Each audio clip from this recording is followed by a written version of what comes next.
I'm 47.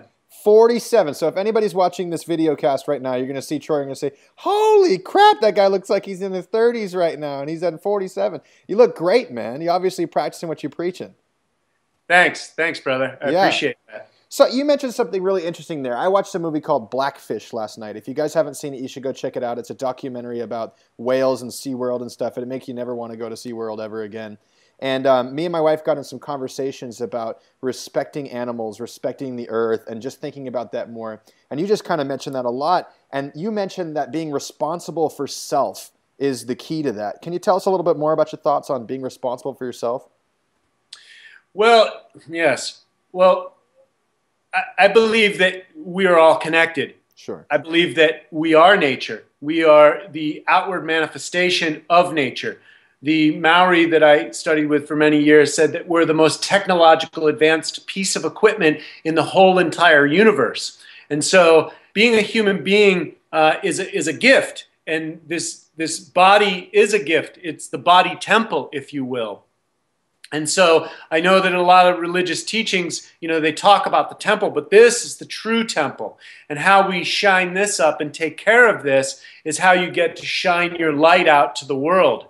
And so as much as I would like to change the world, stop the deforestation in the Amazon, which I worked wholeheartedly for 8 years doing that, and I still work doing that. The oceans are in peril right now. We have factory farms and all this agribusiness with grains and pesticides and herbicides. It's making a huge difference. If I just buy organic food alone, that helps break down that system, or it helps create a system that makes that one useless. The more people that do that,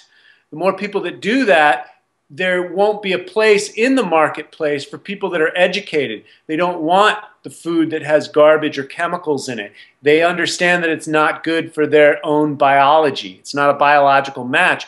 And so that alone can start to transform the world. And you know, it's been said so many times, you know, you can't really change other people and you can't really change the world.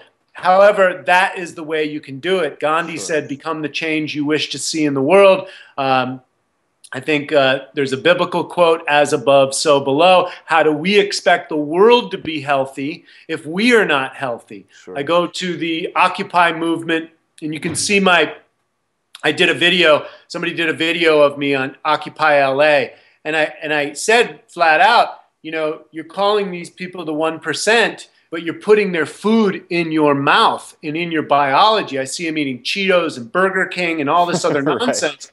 And they're trying to fight the man that they're actually embracing into their own self. And so we have to look at the whole picture, the big picture. And so we have to start at home first. And then from there, can we shine our light out there and attract those people that want that information. And let's face it, 70% of the American people are obese right now. 1 in 2 will get cancer. If you're healthy, you are a leader on this planet. Right. Yeah, absolutely. So, you know, that being said, what are your top health tips? Let's say a beginner walks in to Troy's house and he says, Troy, I want to change. What is the first thing that I should pick up as a habit in order to change my life and hopefully change the world as well? Ooh, well, loaded question. It is, but I have to look at what I lecture on and what most of my questions come up on social media and in my lectures, and that would have to be nutrition and food right now. Yeah. And I love what Sean Croxton did with the JERF moniker, just eat real food. However, there's a whole education that's required on educating people on what real food is. Sure. Red meat is bad for you. I mean, that was coined in the era when I grew up. Right. And so, you know, heart-healthy vegetable oils, you know, what a bunch of nonsense. Right. And so to dismantle this, that's the biggest topic of today. And most people think that their sum total of their health is either coming from nutrition or fitness. And yes, those are probably the critical components. And there's big discussions around each one of those. Because remember, with fitness fitness is a stress to the body. And there's so many people that are stressed out right now that they probably wouldn't be doing very well in a boot camp situation doing athletic movements if they are completely stressed out, 30, 40, 50 years old, and they don't have the wherewithal to do that type of stuff. So the same thing with nutrition. These are all big conversations and assessments on what people should be eating. The conversation around nutrition, I think there's a good conversation around your genealogy and metabolic typing, where you've come from, what types of animal proteins, fats, and these type of elements work in your body. Have you destroyed your gut and your hormones on a vegetarian diet? Have you destroyed your gut with inflammatory agents, gluten, and these other things? So just telling someone to get on a paleo diet real quick, or basically saying that we have come from hunting and gathering technology and built our digestive tract, getting someone on animal proteins and fats and vegetables may not solve all their problems. Sure. So there's actually some pretty big conversations that need to happen, but nutrition's probably the biggest topic, Tyler, for that long-winded answer. Yeah, no, I agree. I think that nutrition is something that everybody needs to think about. At bare minimum, just trying to shop locally, trying to get organic foods, because like you said earlier, you vote with your dollars, and if you're not into what's going on right now and you're buying stuff from Costco's and Safeways and commercial farms, then you're just voting for those people, right? Every single day. And you're voting for the contamination of your water and your ecosystem and everything else. Sure. Bees, bee colony collapse. Yes. Yeah. So a lot of different stuff. So you mentioned something interesting that I like to talk about, because I do a lot of exercise stuff. The community's garage warrior, so it's a lot of people who really like to exercise. But I do preach the same thing that you just mentioned, which is a lot of people are stressed out, Troy. They don't know what to do. They're stressed out. Maybe their results are declining, or they're not making the gains they want to in the gym. But they want to know the next greatest, highest intensity workout. What is your take? Can you expand on that?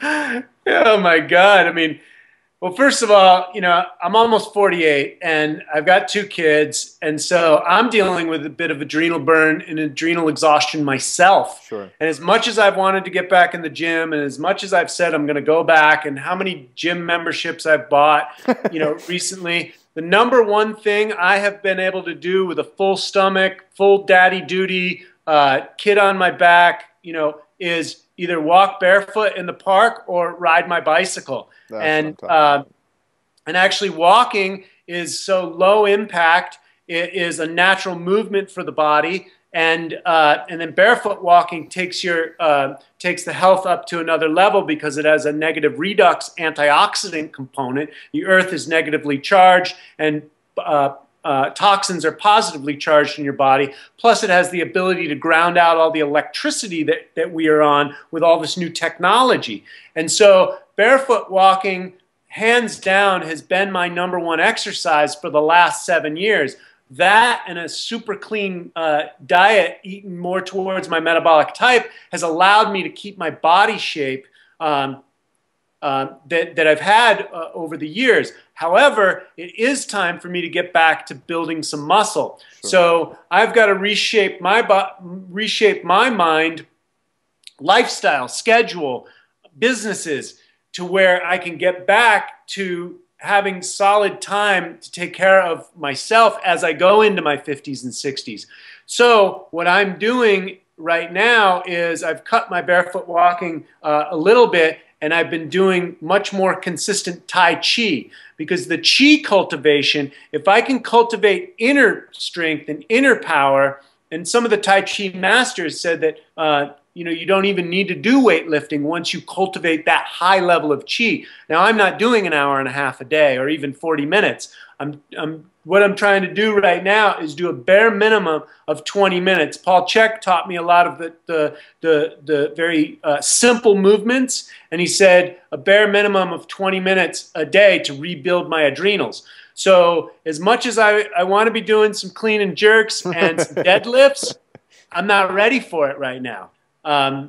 Every time I get back in the gym, I tweak something, and I got to go to the acupuncturist. Right. So For me, I'm starting slow. I'm starting with the techniques that are right for me to cultivate that energy and that vitality.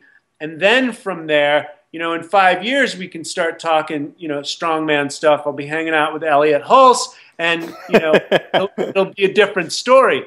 And it's my goal to get back in there and build muscle, before I get, too into my 50s, because it's much harder to put on muscle and keep on muscle as you get older. And so, but it is my goal, it's my intention, and I will do it. That's amazing, man. First of all, I love the fact that you recommend barefoot walking.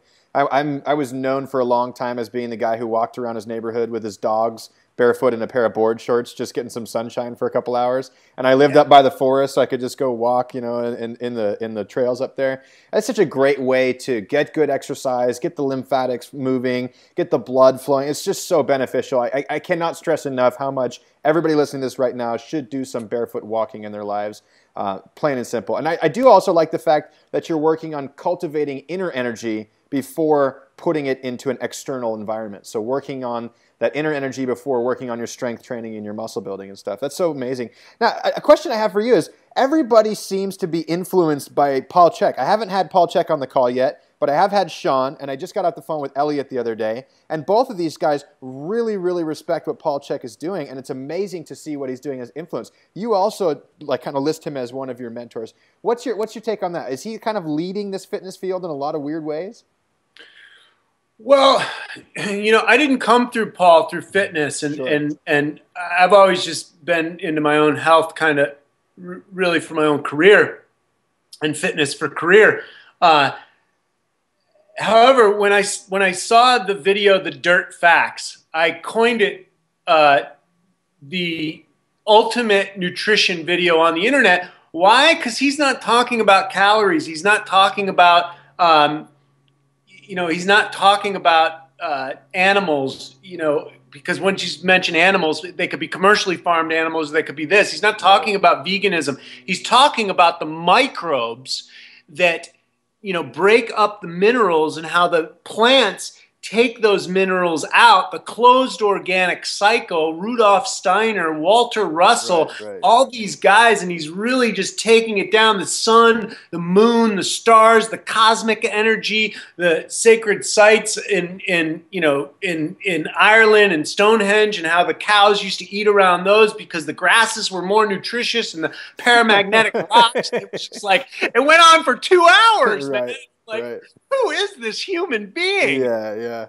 And then I started to read his blog, and I realized he was really into the earth, and he was just really into the truth, and, wasn't apologizing for anyone, and he knew his stuff. That's the other thing that really turned me on, is God, he knew his stuff in so many different levels, upside down, sideways, physiologically, biologically, psychologically, spiritually. And I was reading his blog one day, and it was about the earth, and I was in tears, about not flushing your toilet and not washing your clothes too much, and not being wasteful, and don't be an idiot, basically, and all the stuff I'd been preaching. And I was like, I got to meet this guy. Right. So I went on his website, and I saw that you had to do the prerequisites, and I signed up for it. In the meantime, my friend was shooting that movie, and I actually met him before, but I paid this $6,000 to $10,000 that I've invested. I bought different programs at different times just to hang out with the guy. Right. And now I'm actually trained in all his technologies, and I can actually compartmentalize, assess a human being, and start to use his principles that he designed to apply people. 1, 2, 3, 4, 5, 6, 7 steps. You've got 1, 2, 3, 4 steps on certain elements. You've got the 6 foundation principles. It's all genius laid out simplicity. And so